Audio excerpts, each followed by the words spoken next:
একটা কথা সবাই মানে, সবাই জানে, জিশান যখন টাচে থাকে আর জিশান যখন মারতে শুরু করে তখন বোলারদের কিছুই করার থাকে না।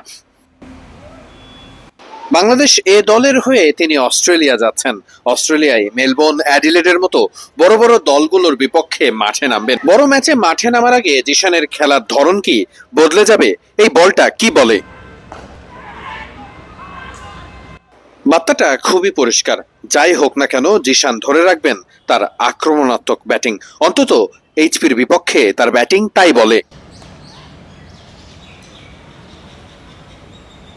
একটা সময় তো জিশানকে যেন প্রতি বলেই বাউন্ডারি মারতে দেখা যাচ্ছিল। খুব স্বাভাবিকভাবেই বিপক্ষ দলের ক্যাপ্টেন, বিপক্ষ দলের ফিল্ডারদের নানান ছক আঁকতে হয় জিশানকে আউট করতে।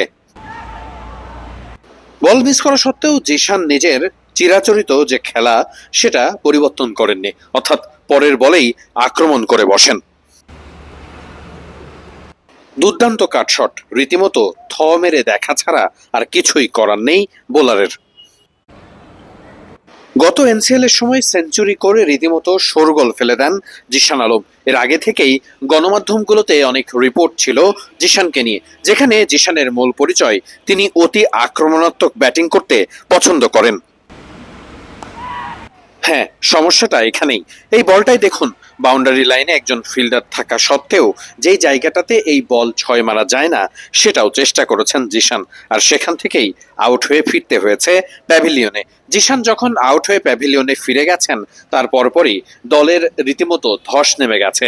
একটা উইকেট যে কতটা গুরুত্বপূর্ণ সেটা অনুধাবন করার জন্য জিশান লম্বা সময়ই পাচ্ছেন বটে, কিন্তু সেই সময়টা একটা সময় শেষ হবে বইকি। জিশান ততদিনে কি নিজের ভুলগুলো শুধরাতে পারবেন? বাংলাদেশ নিজেদের খেলার ধরনে বেশ কিছুদিন হয়েছে বেশ পরিবর্তন আনার চেষ্টা করছে, অর্থাৎ পজিটিভ ক্রিকেট খেলা, আক্রমণাত্মক ভঙ্গিতে ব্যাটিং, এই ব্যাপারগুলো নতুন ধাঁচে দেখা যাচ্ছে। জিশান আলমদের প্রমোট করা সেটারই বার্তা দেয়।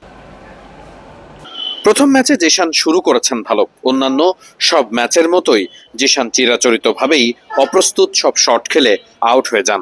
আজকেও তাই হয়েছেন, দলকেও রীতিমতো যেন বিপদেই ফেলেছেন। আগের একটা রিপোর্টে আমরা দেখিয়েছি হাবিবুর রহমান সোহান কত দারুণ শুরু করেও ইনিংসটা শেষ পর্যন্ত শেষ করতে পারেননি ভালোভাবে। সেই একই নোটেই ব্যাটিং করেছেন জিশান আলমও। নিশ্চিত করেই জিশান আলম হাবিবুর রহমান সোহানদের ব্যাটিং তকমায় সে ব্যাপারটা থেকে বেরিয়ে আসতেই হবে। চট্টগ্রাম থেকে এটাই সর্বশেষ আপডেট।